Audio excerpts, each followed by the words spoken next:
fiction, science fiction, horror, fantasy, crime, LGBT, thriller. You have now entered the House of Mystery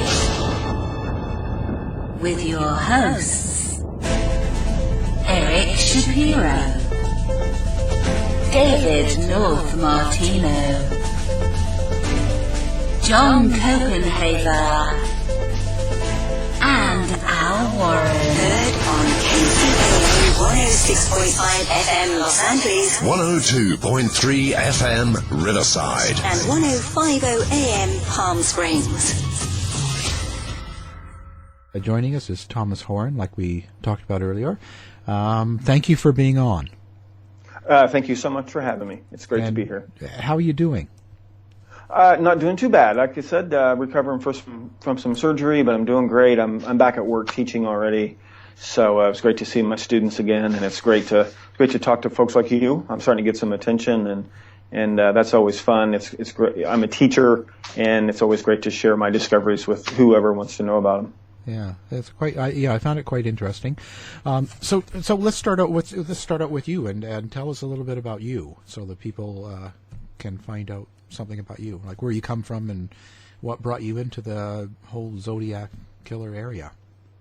Well, career-wise, I've been in publishing for over 25 years now, and the last few years I've also started teaching. I teach reading and writing at the college level, all different levels, everything from freshman comp to textbook writing. I've worked in the textbook industry. I've worked in journalism, and like a lot of people, I do read some of the true crime books, especially the unsolved stuff like Jack the Ripper and the Zodiac Killer. And a few years ago, these original police department files from the original murder cases, the FBI files, available to the public, not officially, but they've all leaked out onto the internet. So this is a unique opportunity in true crime history. We can all read these documents for ourselves, and we can draw our own conclusions about these murder cases and about these letters. And I was particularly interested in this because you have what we think of as the Zodiac Killer is almost exclusively this person, this character writing letters to the San Francisco Chronicle and a couple other newspapers. And supposedly that would give us a glimpse into the mind of this person, get firsthand information about the killings. And these letters were written in response to articles in the papers about these murders. So it overlaps my field of expertise, reading and writing. So, it interested me on both of those levels. It's true crime. It's a famous unsolved case, but it's also a unique opportunity to study what is apparently a serial killer corresponding with and responding to newspaper articles, and then the newspapers respond to his letters. So altogether, I thought this was a really fascinating opportunity. Yeah.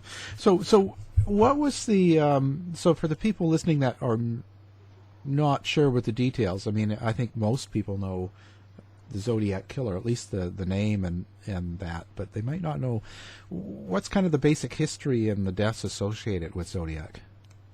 Originally, there were some supposedly couples. Sometimes they were couples, sometimes they weren't. December of 1968, a high school couple, David Faraday and Betty Lou Jensen, were out on their first date. It was they were a very sweet couple. They were really nice, clean-cut kids. Went out on their first date, and they ended up being shot to death on a country highway, parked alongside of the road. And a few months later, a young woman named Darlene Ferrin and a young man named Mike Mageau were sitting in a parked car in the parking lot of Blue Rock Springs Park, a few miles closer to town along that same highway. They were also shot. The boy survived. Mike Mageau survived. There was immediate speculation in the newspapers that these killings might have been related. Now, the context of this is there's a wave of crime. These are small towns, small industrial towns, small factory towns on the North San Francisco Bay Area. And there'd been a terrible wave of drug-related violence. Darlene Ferrin was the 10th fatal shooting victim in 9 months in Vallejo. Vallejo was a town of about 80,000 people. So there's been this terrible wave of violence, most of it drug-related, and so the public, right, there's kind of a different sympathy for the victims of drug-related violence. The teenage couple were apparently very clean-cut kids, so this seemed to be something completely different. And then at first, the media coverage of Darlene and Mike and what they might have been doing at the park when they got shot, they tried to kind of lump these cases together in the media.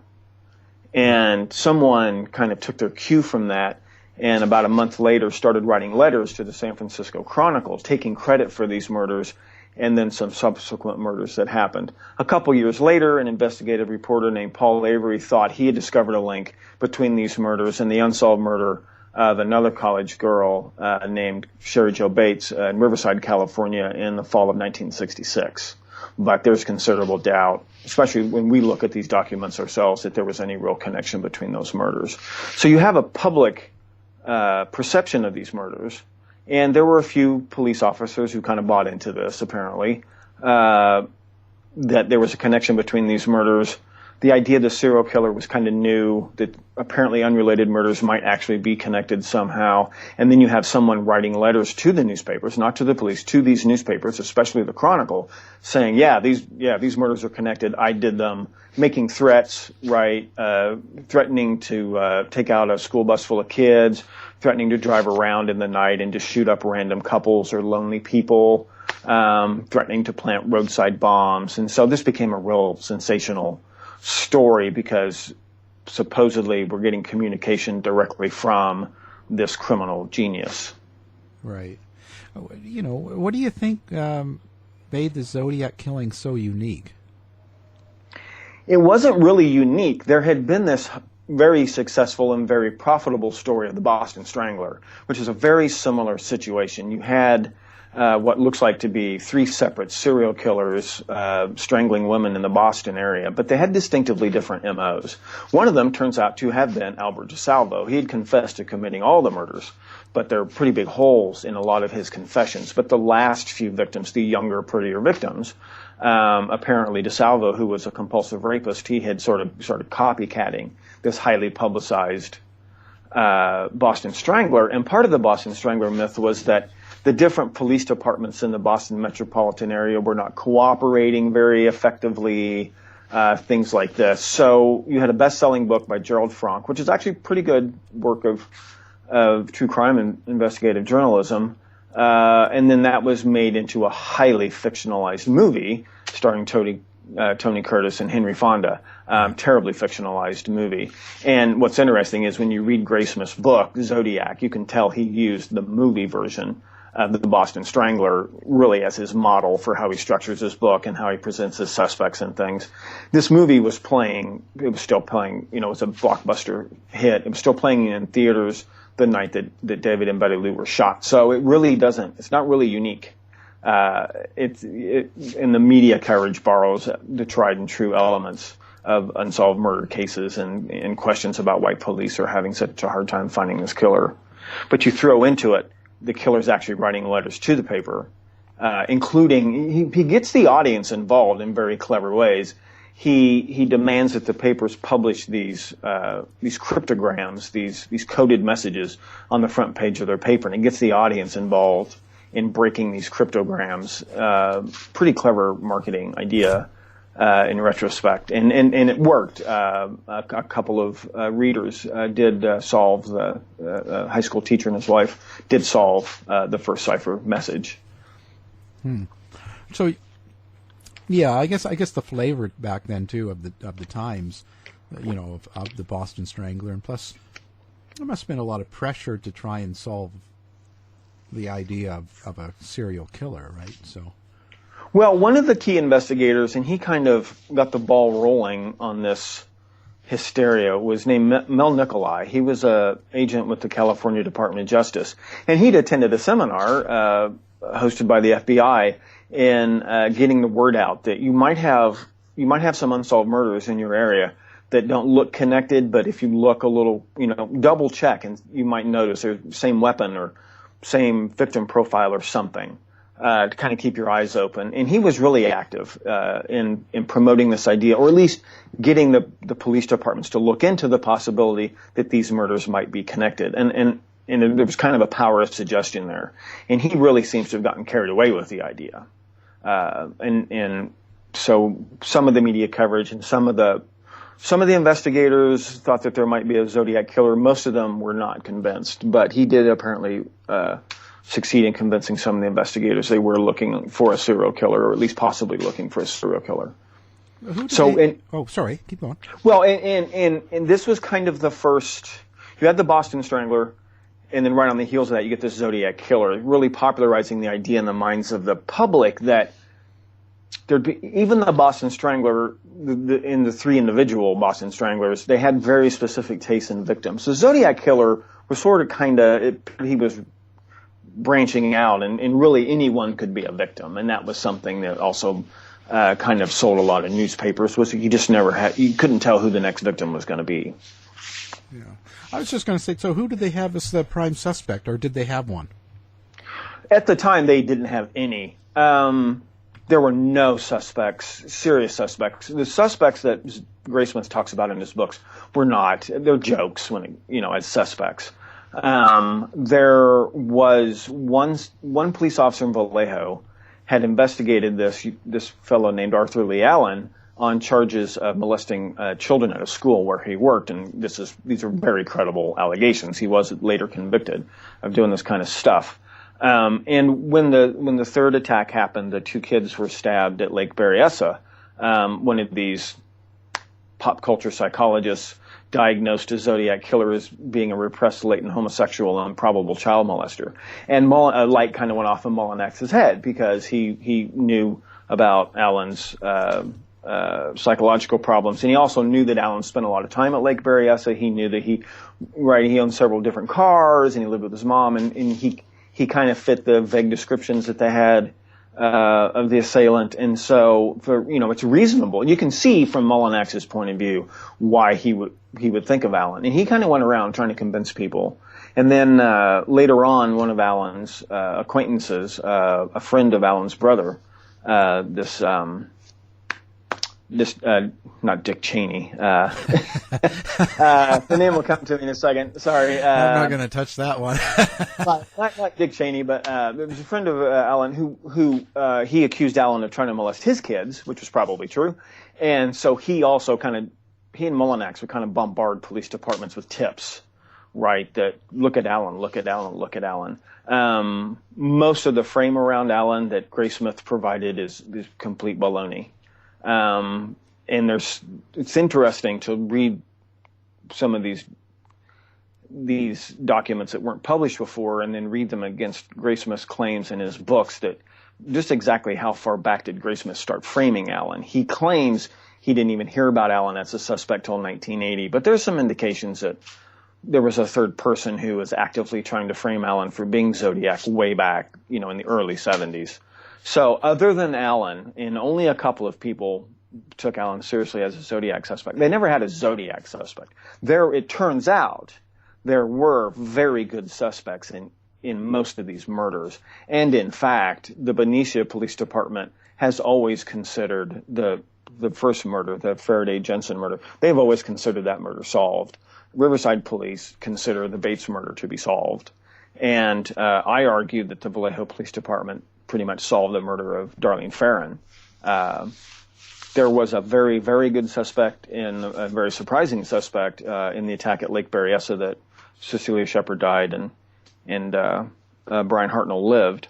But I see indications that San Francisco police sort of kind of solved the Stein murder in 1997. They had a suspect in an unrelated murder who looks like a pretty good suspect for that shooting as well. So I'm not saying I can prove who committed each of these murders, but there's in the files, and Graysmith never mentioned any of these suspects. There were very solid suspects in each individual murder, but there was never a good suspect for all of the murders. Yeah. Did they ever arrest anybody, or? Well, there were arrests made, and some of the suspects were convicted of other murders. It's really expensive to put someone on trial for murder, and especially when the mind of the public has been so confused.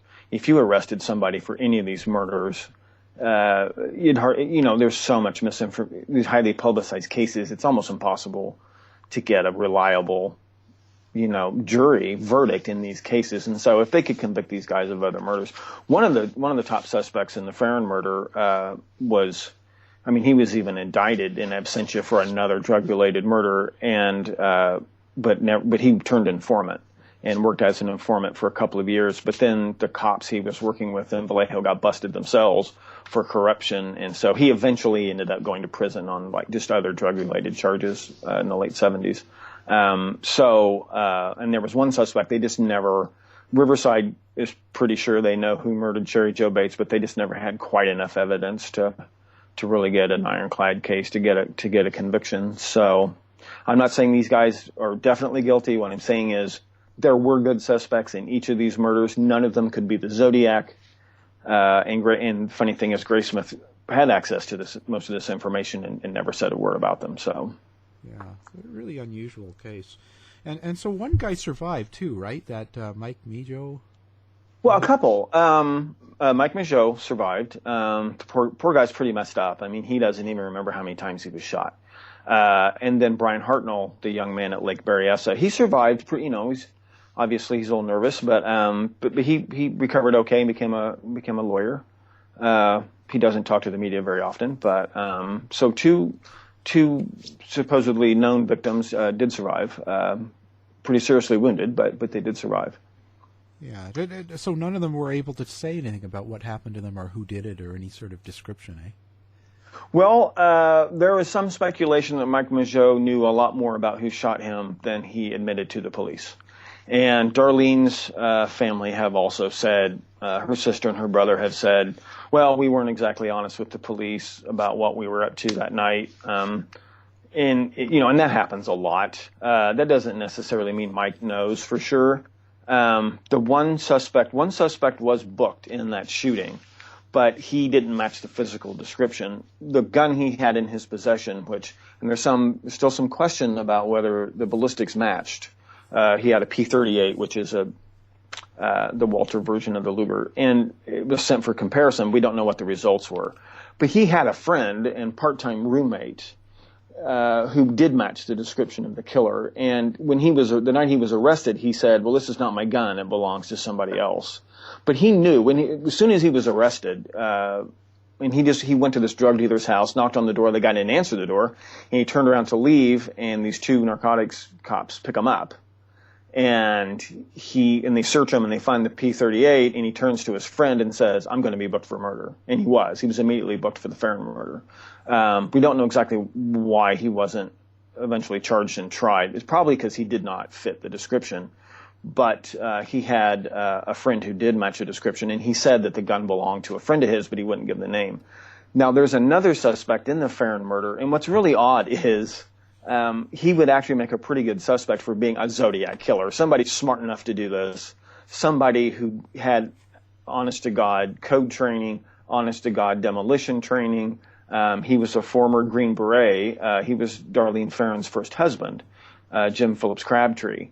And he was a dead ringer for the physical description that Mike gave of the shooter at Blue Rock Springs Park. Now, I'm not saying I can prove he was the killer, but the funny thing is the cops didn't even look for him. I mean, the first person you think of, and the detective in charge of the case, his first hunch was this was some kind of a romantic revenge shooting.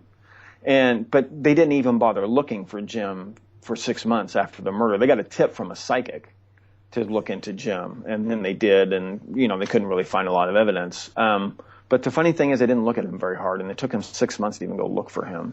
And he does perfectly match the description. It would give him a motive and things like that. I'm not saying that I think he did it, but it's just funny that there were suspects in these murders that the cops kind of avoided looking at. Some of them were informants, people like that, and so that was part of the problem.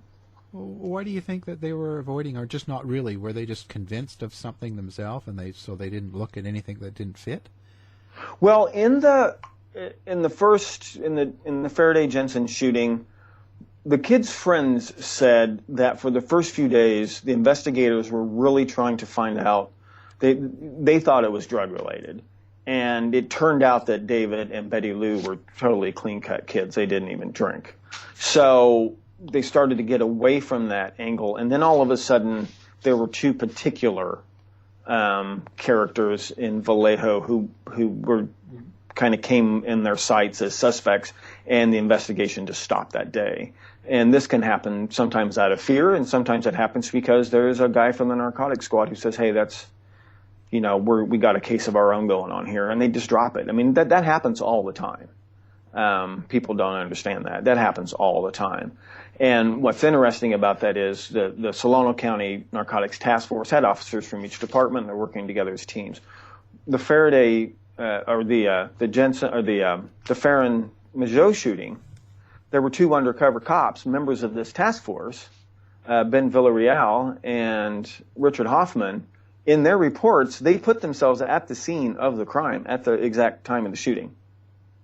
But they both claimed they didn't see the victim's car there. And one of the best suspects in that shooting happens to be one of their informants.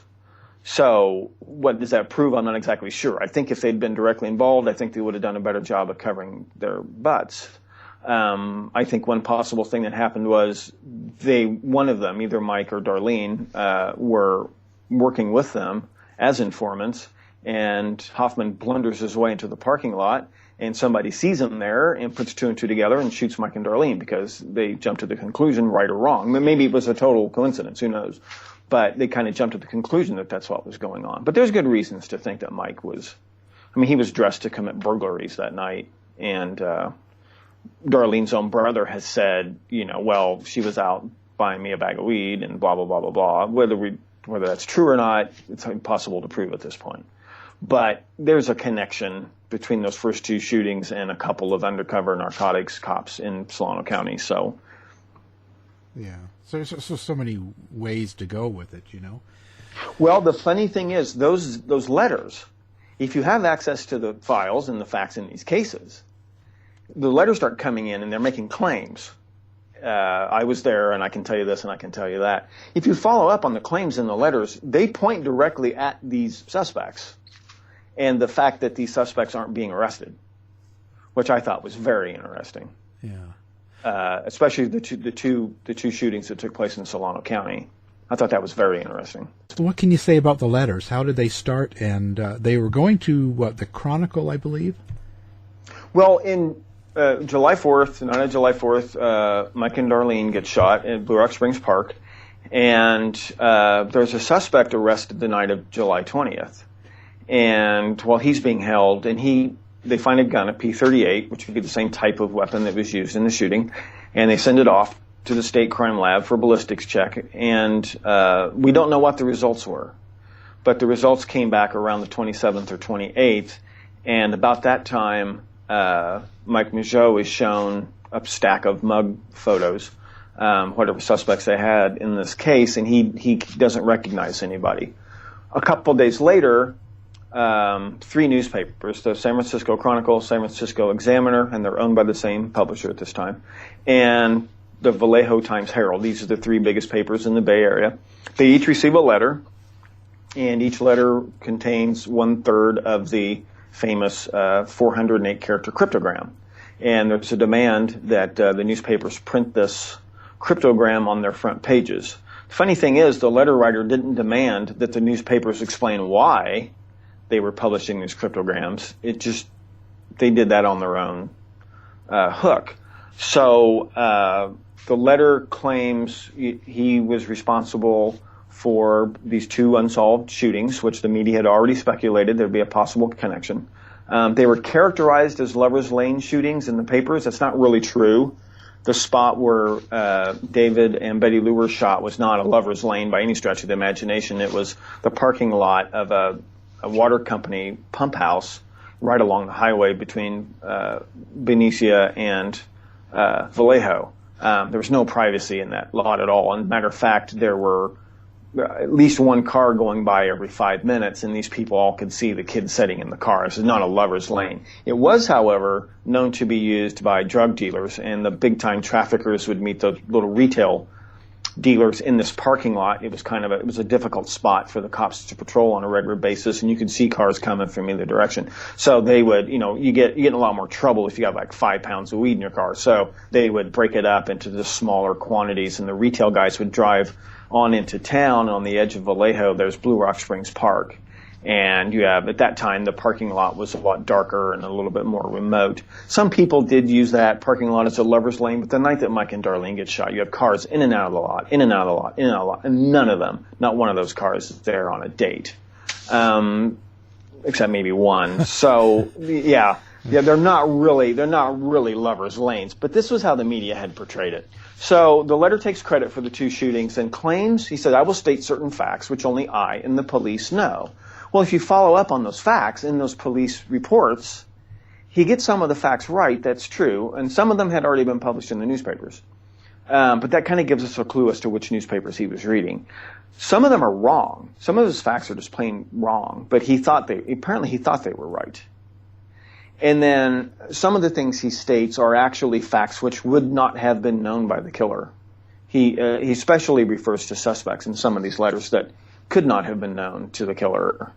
So that was a really surprising thing I discovered when I compared these letters and newspaper clippings to the actual police department files. But at the time, there are police officers like the chief of police in Vallejo, Jack Stilts. They did publicly say, we don't believe this guy. We're not convinced by these letters. But more or less the media pretty much take the stand that these letters are confirmed by the facts in the cases, and then they're not. So this letter, this obviously generates a lot of publicity to readers to do solve the 408 cryptogram to everyone's satisfaction. The funny thing is, the nature of the cryptogram, it wouldn't hold up as evidence in court because the way he used multiple substitutions for different letters of the alphabet. For example, the cryptogram might actually say, I enjoy kissing people because it's so much fun, right? Not killing. It could actually say kissing because man is the most dangerous animal of all to kiss. I'm not staking my entire reputation on that decoding, but it's possible that that's what it says. But the newspapers all subscribe to the theory these are actually from the killer, no doubt about it, confirmed by police. And that's the impression that the public gets. Yeah. And this really makes it a national news story. I mean, this is a really big lucky break for the San Francisco Chronicle. They have a story that's just as big as the Boston Strangler, and it drops right into their laps as soon as the movie stops playing in the theaters. How do you think they knew those letters were, like they were in a crypt, right? So they weren't really easy. I'm just trying to figure out, because back then things were not like they are now. So the letter would just go to the newspaper, and how would they kind of really know it was real? Or well, there's no reliable story about how the newspapers responded when they opened these envelopes, and it's clear the letter writer demanded action by the end of the day, Friday, of August 1st. But he didn't mail the letters till the afternoon of the 31st. And the morning papers would never have had time to respond to these letters. So did he know that?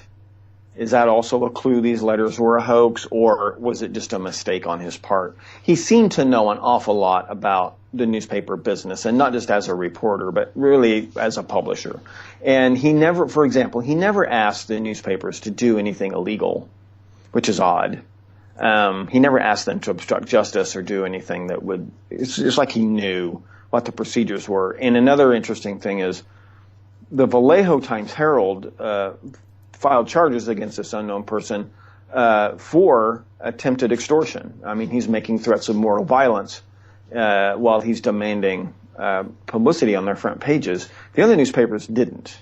But the Vallejo Times-Herald did. And the funny thing is, he never wrote another letter to the Vallejo Times-Herald. How did he know they'd filed a complaint? So you think he was part of the newspaper somehow? Well, the more, if you want to jump ahead to my conclusions, the more letters come in, and the more newspaper articles are written, and the more police reports are written. Trace, some of his facts are wrong. Some things he thinks are right, and they're not right. You can trace them to very specific sources, very specific pages in certain police department reports. And not only the person writing the letters, there's a reporter at the Chronicle who has access to certain reports. And by making a list of the people who would have received these reports and had access to them, at the time there's a certain window of time when the letters are written, you come up with a very short list of suspects, and it came up with two people. One person in Napa and one person in San Francisco. And one of those two people also happened to have handwriting identical to the handwriting on the Zodiac letters. Huh. So who were they? Well, there's a reporter at the Chronicle, and assuming some of his articles don't have bylines, but assuming it's the same reporter, that would be Keith Power. And that includes actual evidence tampering in the Stein case, where he not only picked up Stein's trip sheet, but also would have had plenty of opportunity to grab a couple pieces of his shirt and use them to write Zodiac letters. And the other person is a Napa County deputy sheriff named Hal Snook, you could pronounce it Snook. It's spelled S-N-O-O-K. As far as I know, the correct pronunciation is Snook. But he, very remarkable fellow. And he ran Napa's crime lab, and he happened to be on a very short list of people who was receiving. There's this myth that there was no cooperation between police departments. Even before they thought there was any connection between these murders, they were doing an excellent job of sharing what information they had. And one of the people who was receiving copies of these reports happened to be Hal Snook, because he ran the crime lab in Napa. And there's also connections between him and some of the suspects. He was very heavily involved in, when you watch them. And Dennis Hopper, what you're seeing is these Hell's Angels who are running methamphetamine from Mendocino County down into the Bay Area, and they come through Napa and they come through Vallejo. And so Hal Snook was very involved in trying to put a stop to this. He was up to his eyeballs on it at the time. And these guys were pretty violent. They were committing a lot of shootings. And he testified against a lot of these guys. And he was a real expert. And he's a founding member and a real driving force behind the California, the California Narcotics Officers Association or something. He's real big into this. So he would have known. And he would have known about these suspects in the two shootings in Solano County who were not being fully investigated. So he not only had access to the exact pages from the reports that the Zodiac Killer used to write his letters, he also would have known about some of these suspects maybe not being investigated fully. And I think that was his motive for participating in the hoax, and same for Keith Power. I don't think it was a cheap publicity stunt. I don't think it was a joke. I think they were actually trying to call attention to this problem without, if they come forward publicly, they and their families would be in pretty serious danger.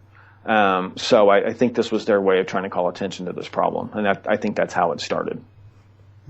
So they had no way of testing the letters. I guess there's like fingerprints.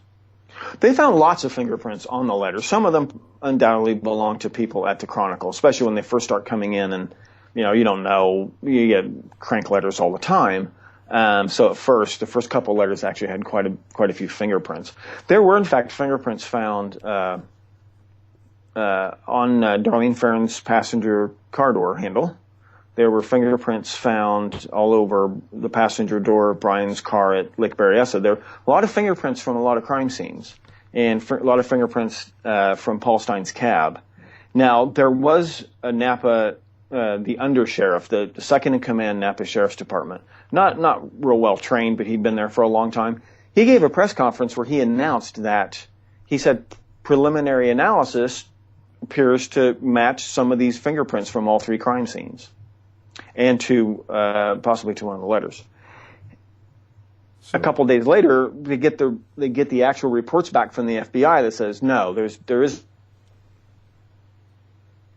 no match between any of these prints.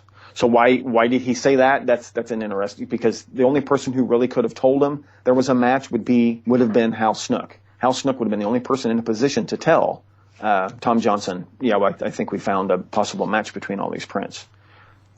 But it turns out lots of prints from several crime scenes and several letters, and none of them match. None of them. Doesn't prove the negative, but it certainly absolutely fails to prove the positive. Right. So what do you think, what's your opinion on the letters? So they've come from several people, or just one or two, or like, what was your thought?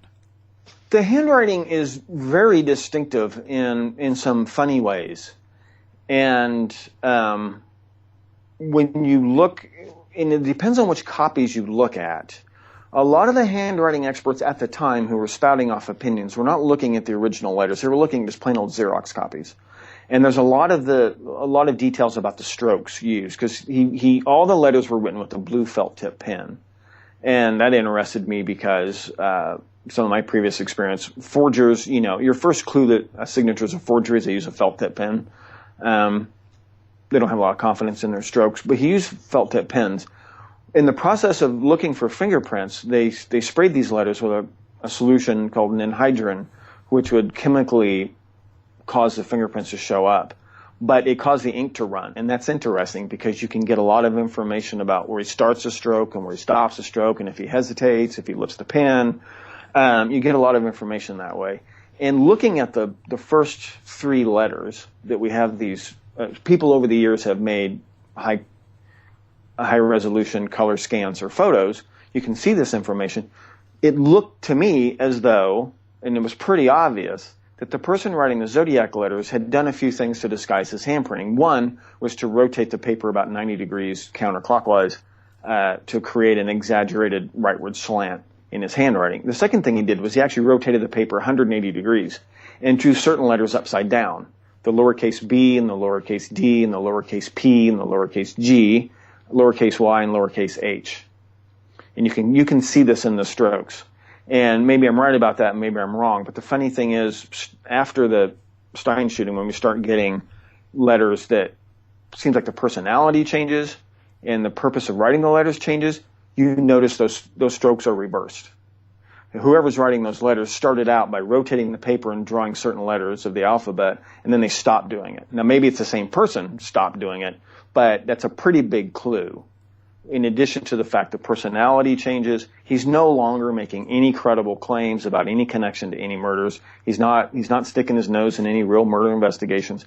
And the personality changes. These are long, rambling letters, he writes to Melvin Belli, things like this. So there are a lot of clues that whoever wrote the first 3 or 4 letters stopped, and there's a reason we can see why he probably stopped. And then you see somebody else taking over writing the letters. Why do you think someone else took over writing the letters? They were associated, or just someone else wanted to do it because they were... Well, this was a huge story for the Chronicle. Huge. And it appears after the cab driver was shot in October of '69, there was a big conference of all the different law enforcement agencies on October 20th. And either that next letter or... that's when you see the handwriting change, see the person, right? It looks like a completely different person takes over writing the letters. And I don't think that's a coincidence, because ironically, Hal Snook would have been one of the participants at this conference. So either he admitted what he did, and the second thing is Keith Power, Paul Avery was not the original reporter on the Zodiac story. He'd actually written a couple of stories kind of questioning the credibility of the Zodiac letters. After this conference, literally within a couple days of the conference, Keith Power never wrote another article about Zodiac ever again. And Paul Avery takes over as Zodiac's publicist. So something changed as a result of that law enforcement conference of October 20th. Huh. And I think that the Chronicle just really had a vested interest in keeping the letters coming. And pretty strongly, there are 2 people, pretty strong suspects for doing that. One's Paul Avery, and actually it turns out for a lot of reasons, and there's going to be a whole other book about this, the most fingers point directly at Robert Graysmith as being the person who just kept writing Zodiac letters. Wow. And so, what made people follow was there true accuracy to what they were saying in the letters? Some of the facts were true, but what's interesting is they tend to come, like I said, there was a Chronicle reporter who undoubtedly had access. For example, Richard Hoffman, the undercover narcotics officer I mentioned, who in his own report, he puts himself at the scene of the crime at the time of the shooting, and may have been part of the reason why there was a shooting. He was the only Vallejo officer to type his report the night of the shooting. In the early morning hours of July 5th, he typed his report, went home. That day, a Chronicle reporter got a copy of that report, either physically or somebody read it to him over the phone, because he wrote an article, and his article is kind of unique of all the newspaper articles that week. He wrote an article that's based exclusively and extensively on Hoffman's report. Now, interestingly, those first two Zodiac letters, he seems to have also had a copy of that report, because he's correcting the one or two things that the Chronicle reporter not only got wrong, but he imitates 13 unique spelling errors that Hoffman makes in his report. And he kind of repeats those in his letters. Wow. And that's pretty compelling, that both the Chronicle reporter and the so-called Zodiac killer, their source of information that week happened to be Hoffman's report. Yeah. So were they trying to frame Hoffman? Hoffman has said a few things over the years that also tend to make him look guilty. I just think that if he were guilty of participating in the shooting, I think he would have done a much better job of covering his tracks. That's one reason I don't suspect him.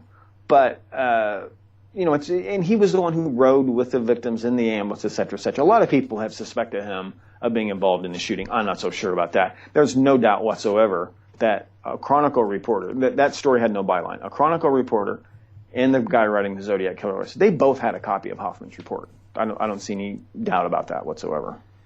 And how did this happen? Yeah, it's just how they got it. Yeah. So, are you thinking that?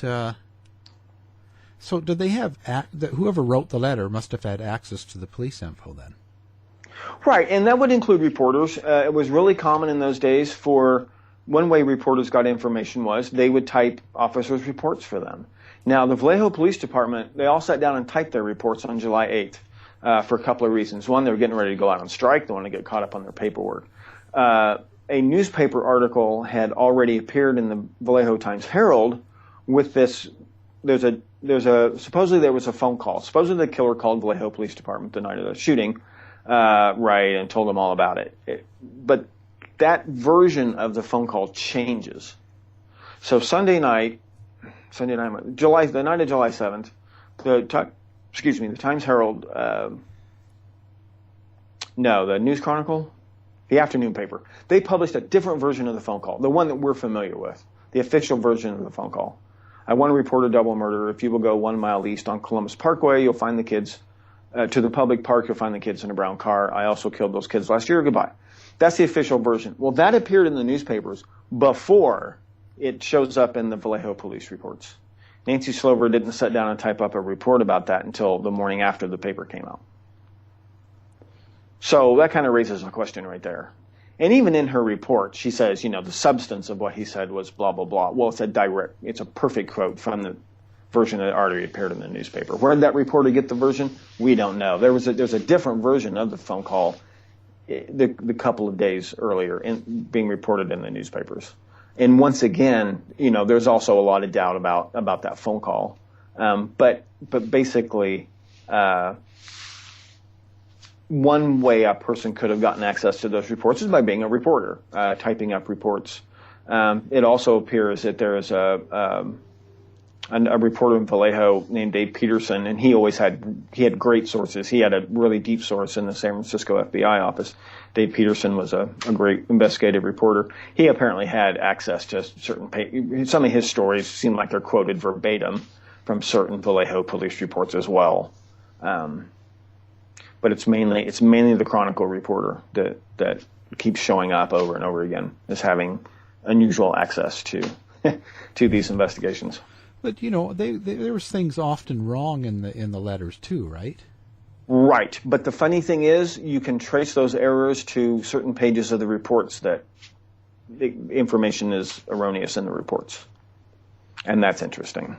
Yeah, I thought that was very interesting. Well, that definitely ties a connection then, right?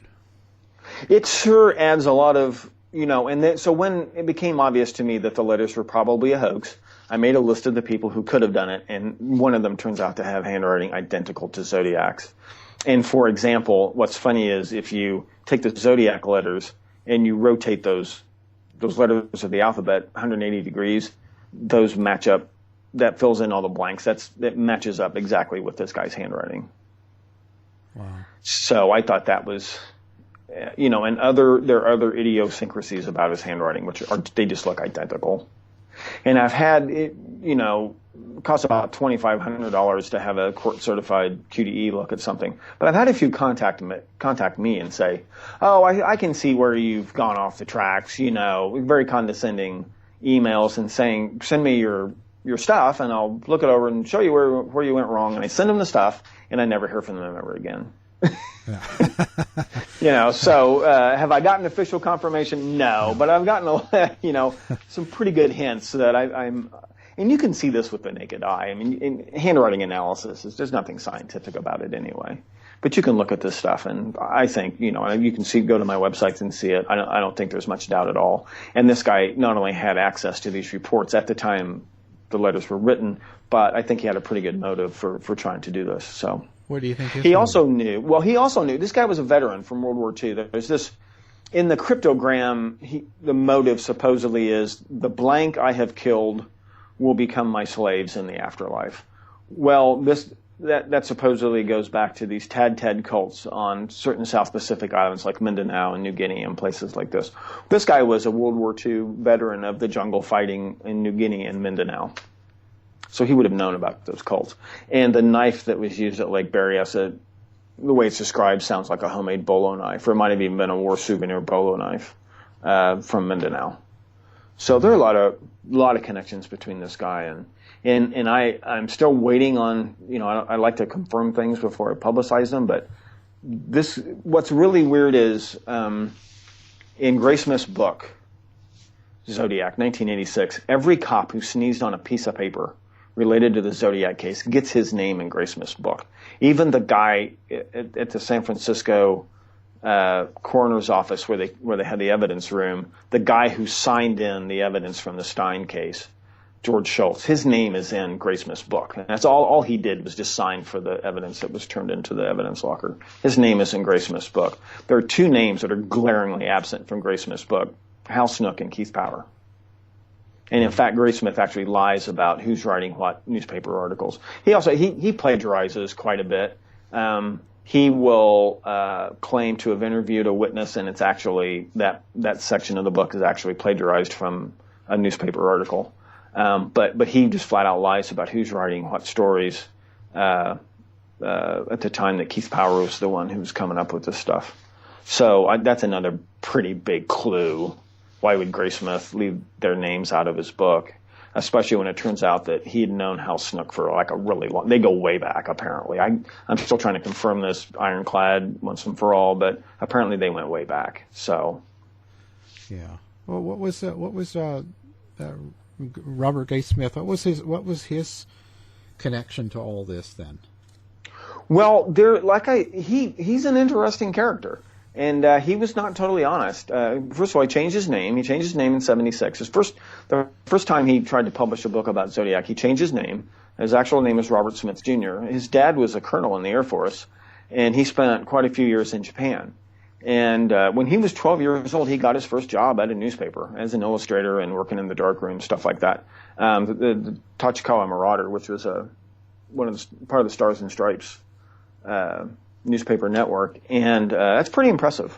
Yeah. And one of the big questions is, where did he get the skills to get a job like that when he's 12? And he worked at newspapers all his life, even while he was going to college. He got his degree in Oakland, and he worked at the Oakland Tribune for 4 years. And then after he went from there to the Chronicle, and he wasn't just a cartoonist. You don't make full-time pay drawing a cartoon for one newspaper. Even if you're syndicated, it's hard to make full-time pay. He worked in the darkroom. He worked in what newspapers call the production department, what they used to call the production department. You get the ad copy and illustrations, and you get the photographs from the reporters and from the from the photographers, and you would get the like comic strips and things like that, and they're put together, and you use a special camera called a static camera, which uses lithographic film and has a non-distorting lens. So you lay all this stuff out on the table, you assemble the pieces, you photograph it, it turns it into a pure black and white image, or you can use, you keep screens, whatever. I don't know, but that was his job, and he never told anybody that. So when the letters were coming, for example, when these letters are coming into the Chronicle, Graysmith is the one who's photographing them, and they always came in when he was working. No letter ever came into the Chronicle on Graysmith's day off. They were mailed on his days off, all the letters. And so why would he not tell people everything about his job? And in his own book, there's a suspicion that, how did Zodiac disguise his handwriting? And Graysmith comes up with this explanation for how you can copy Zodiac handwriting. If you look at the letters themselves, because the time he wrote his book, there were no photocopies of the letters available, you can see, that's not what Zodiac did. He didn't trace the letters from a master alphabet. If you actually put the letters on top of each other, especially the first few letters, that's not how it was done. But his method it is how he could have done it. There are lots and lots and lots of clues that point towards Graysmith at least writing the belly letter. And he makes a lot of claims about the belly letter that he cut out of his book, things like that. So he himself is pretty suspicious, and he's told so many lies over the years. And his frame around Arthur Lee Allen is just such a pile of crap. He's already been exposed for that. And his other true crime books he's written have all been thoroughly debunked. So, yeah. Well, what do you think brought him into this whole thing? My only question is just exactly when did he? And it's perfectly clear. It's perfectly clear when he wrote the book Zodiac. He told a lot of lies. He told lies about Arthur Lee Allen, but he tells lies about the authenticity of the letters. And in page after page of his book, it's perfectly clear he had access to these files, and he simply lies about their contents. And one of the things he lies about is the authenticity of the letters. And why would he do that unless he knew they were a hoax? And in his story about how he got involved in writing it, like when you watch the movie, Fincher movie, it's a very entertaining movie, but the story of how Graysmith gets involved, it becomes obvious that that's not true either. He'd been involved in it much earlier than he'd claimed. My only question is just exactly when did he start? Was he in on it from the very beginning, or did he just kind of steal the idea and run off with it? That's my only question. Yeah. Other people, but I encourage other people, you don't have to take my word for any of this. You can read this material for yourself. It's all available. You get it from my website. On my website, it's been organized. It's been collated. The missing pages are pointed out. But you can get it from a lot of different places and just read it for yourself. Yeah.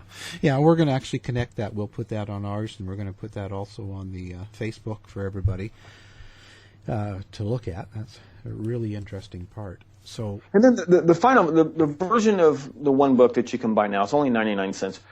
In 2000 into 2011, getting in 2012, word kind of leaked out, and there was also a rumor going around that these guys in Napa were going to arrest this suspect. So I ended up sending law enforcement what I had at the time.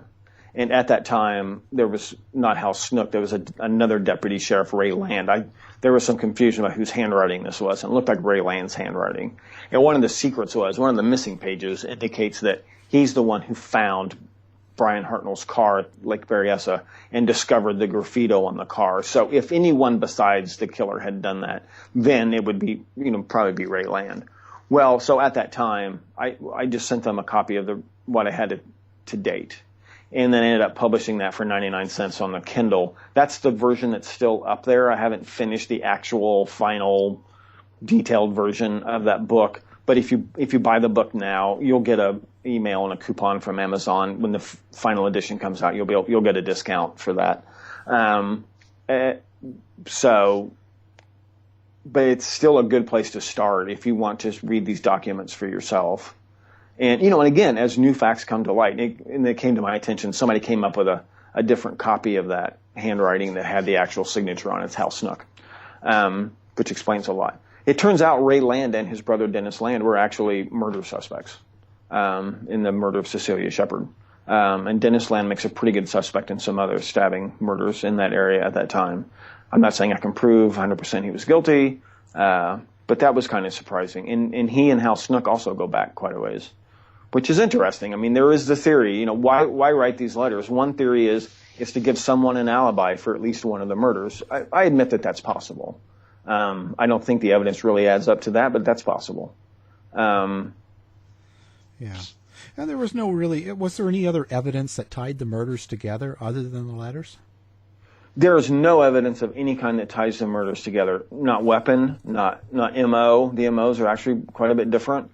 The guy who did the shooting on Lake Herman Road obviously had killed people before.